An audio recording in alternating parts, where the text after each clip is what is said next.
Friends, आपको बताना चाहता हूं किसको बोलते हैं highest work ethics.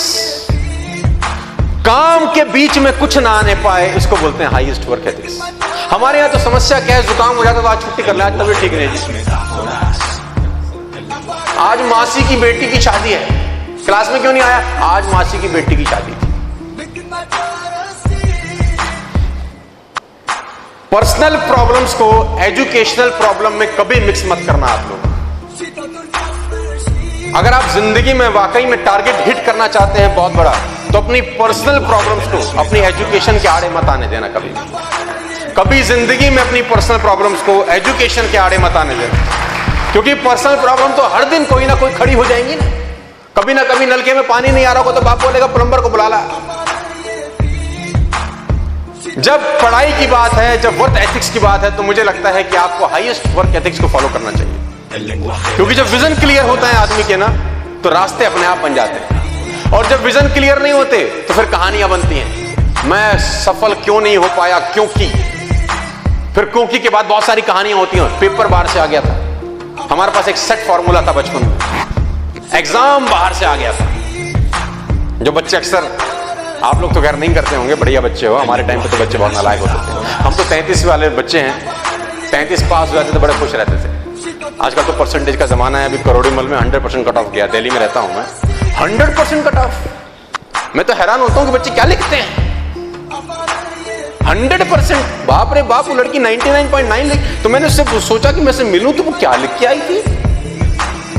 Kirori Mal college की जो कट ऑफ निकली वो 100% निकली। 200 स्टूडेंट्स हैं, 100%। बाप रे बाप। अच्छा 200, आपको जान के और हैरानी होगी कि 200 में से 190 सीट्स में 100% वाले बच्चे आ गए। उन्होंने 3 सीट्स वैकेंट छोड़ दी, 99 वालों को एडमिशन ही नहीं दिया। तो किसी ने प्रिंसिपल से पूछा 99 वालों को भरते क्यों नहीं? बोले नालायकों को नहीं बिठाते इनके साथ। मैंने कहा बाप रे बाप, हद हो गई है। तो ये कहां जा रहा है सिस्टम। हमारे टाइम पे तो 33 आ गए तो बस खुश। तो मुझे क्रिकेट का शौक था, जब हम बल्लेबाजी करते थे तो जब 33 रन हमारे बन जाते थे तो हम बैट उठा लेते थे ऐसे। तो टीम बोलती थी 50 उठा। अरे मैंने बोला बहुत बड़ा नंबर है भाई हमारे लिए, हमें जिंदगी भर याद रहता है। अब देखिए तो कहानी कहां से कहां पहुंच गई। तो मैं उसको बोलता हूं हाईएस्ट वर्क एथिक्स। कभी आपके लाइफ के अंदर बहुत सारे मोमेंट ऐसे आएंगे दोस्त, जब आपको डिसीजन लेना पड़ेगा कि इसको पिक करूं या।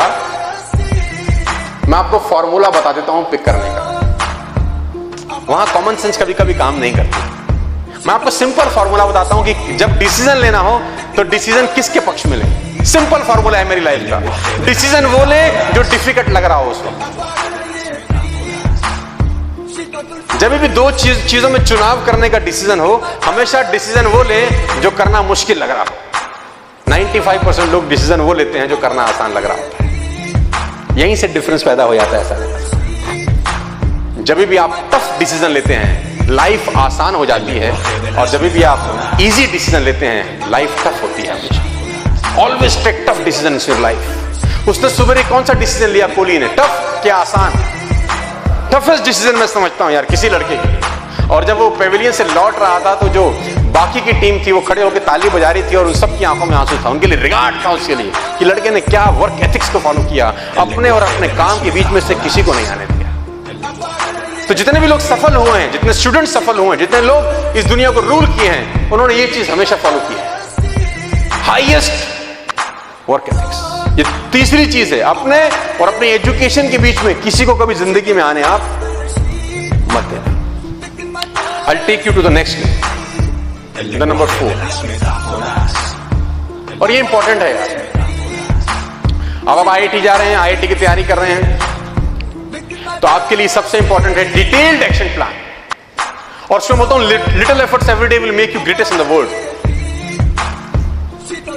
छोटी एफर्ट्स जो निरंतर की जाए आपको बहुत महान बनाती है। Little efforts every day.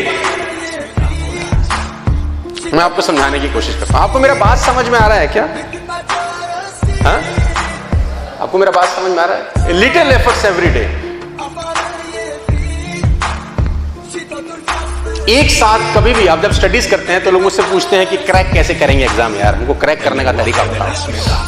तो मैं बोलता हूं बड़ा सिंपल फिलॉसफी। देखो सक्सेसफुल होना बहुत मुश्किल काम नहीं है, मेरे को जो 15 साल में एक्सपीरियंस हुआ है all over India, all over country, all over the world travel करके, और जितने भी सक्सेसफुल लोगों से मैं मिलता हूँ, जितने भी सक्सेसफुल लोग मेरे दोस्त हैं, बड़ी बड़ी कंपनी की CEOs मेरे दोस्त हैं आज की डेट में, और उनका लाइफ स्टडी करने का मुझको मौका मिलता है। वो मुझसे पूछते हैं, मैं उनसे पूछता हूँ, एक्सपीरियंस शेयर होते हैं, तो मुझे समझ में ये आता है कि सक्सेसफुल होना बहुत आसान है। लोगों को लगता है बड़ा मुश्किल काम होगा, but all the simple things are not easy. All simple things are not easy. सुबह सैर करना बहुत आसान है, लेकिन होता नहीं। सिंपल तो है, आसान नहीं है। वो कहते हैं Apple a day keeps a doctor away. एक सेब रोज खाओ, आपको डॉक्टर का जरूरत नहीं पड़ेगा। हम लोग नहीं खाते। कुछ मुश्किल काम है, बहुत आसान है, काटो खा लो, hardly take 5 minutes, but will not it. क्या मैं गलत कह रहा हूं? और कोई भी चीज एक दिन में डेवलप नहीं होती, it will take some time. अच्छा, आपने मैकडी का बर्गर खाया होगा, है ना, पिज्जा खाते होंगे। ऐसा कभी हुआ आज तक कि पिज्जा खाया, खटाक से तोंद बाहर आ गई, एक पिज्जा में खटाक कमर 28 से 48 होगी? कभी हुआ आज तक ऐसा? धीरे धीरे खाते खाते खाते खाते खाते खाते खाते खाते खाते एक दिन मध्य प्रदेश बढ़ जाता है ना। एक दिन में नहीं होता। जो लोग ड्रिंक करते हैं, एक दिन में कभी नहीं होता ना कि 60 ml लगाया और लीवर गया। कभी होता है ऐसा? तो धीरे धीरे धीरे धीरे धीरे धीरे धीरे धीरे करते खेल बिगड़ जाता है। तो जब धीरे धीरे खेल बिगड़ सकता है, तो धीरे धीरे खेल बन भी सकता है। बनता ही धीरे धीरे है। Little efforts every day. How to crack exam? कुछ मत करो यार। आप सबसे पहले मंथली स्केड्यूल बनाओ। मंथली स्केड्यूल को हफ्ते में स्केड्यूल में कन्वर्ट करो। हफ्ते के स्केड्यूल को 1 डे स्केड्यूल में कन्वर्ट करो। आज क्या पढ़ना है, बस इतना ही सोचो। आप ये मत सोचो पूरा सिलेबस कैसे करूंगा। कभी जिंदगी में मत सोचना, कभी होगा ही नहीं। सोचो कि आज क्या कर सकता हूं बस। Always live in present, never ever in your life live in future. लोगों का दिमाग कल क्या होगा उसी में लगा रहता है, उसमें आज दिन खराब हो जाता है।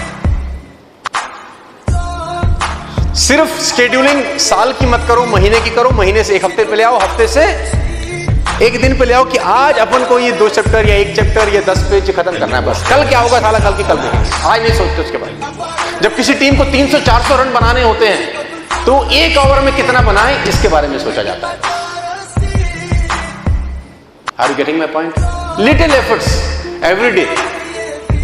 बहुत बड़े पेंटर हुए पिकासो, गूगल करेंगे आपको मिलेगा। बहुत बड़े पेंटर हुए पिकासो। तो एक स्ट्रीट से कहीं गुजरे तो एक लेडी ने पहचान लिया। तो लेडी ने बोला, आर यू मिस्टर पिकासो? बोला, yes I am Picasso. Picasso Picasso I am very impressed. मैं बहुत इम्प्रेस हूँ, मुझे आज आप मिले, मैं चाहती हूँ आप मुझे कुछ गिफ्ट करें, कुछ आप दे के जाएं मुझे आज, मैं आपकी बहुत बड़ी फैन हूँ। तो पिकासो ने बोला, मेरे पास कुछ देने के लिए है नहीं तुमको, तो मैं क्या दूं? उसने बोला, कुछ भी दो, लेकिन कुछ ना कुछ मुझे तुम आज सोवेनियर में दे के जाओ। तो साथ में एक स्टेशनरी का शॉप था। पिकासो ने एक पेपर लिया वहां से और कुछ ड्रॉ किया 30 सेकंड और उस लेडी को गिफ्ट किया। It's $1 million painting ma'am, it's gift for you, मेरी तरफ से। 30 सेकंड $1 मिलियन पेंटिंग। तो वो लेडी $1 मिलियन पेंटिंग लेके घर चली। उसको विश्वास नहीं हुआ 30 सेकंड में कैसे कोई $1 मिलियन पेंटिंग पेंट कर देना। उसने उसका इवैल्यूएशन किया, उसको लगा वाकई में यार तो $1 मिलियन पेंटिंग। अब उसने ढूंढा कि मैं पिकासो से दोबारा कैसे मिलूं। तो उसने सर्च किया, मालूम किया, तो मालूम चला एक दिन पिकासो किसी आर्ट गैलरी के इनॉग्रेशन में पहुंच रहे थे। तो वो पहुंचते पहुंचते आर्ट गैलरी के इनॉग्रेशन में पहुंच गई। तो उसने बोला, पिकासो आपने मुझे पहचाना, मैं उस दिन आपसे मिली थी, आपने वो जो पेपर दिया था जिसमें आपने कहा था $1 मिलियन पेंटिंग। उसने कहा मुझे पता था कि $1 मिलियन पेंटिंग है, तभी तो मैंने कहा था कि $1 मिलियन पेंटिंग। उसने बोला, मैं भी सीखना चाहती हूँ कि ड्राइंग कैसी की जाती है कि 30 सेकंड में एक आदमी $1 मिलियन पेंटिंग कर दे। उसने बोला, माय डियर लेडी, इस 30 सेकंड की पेंटिंग करने में मुझे 30 साल मेहनत करनी पड़ी। 30 साल की मेहनत के बाद मैं इस 30 सेकंड की पेंटिंग को डिजाइन कर पाया। It will take some good time to build a big house.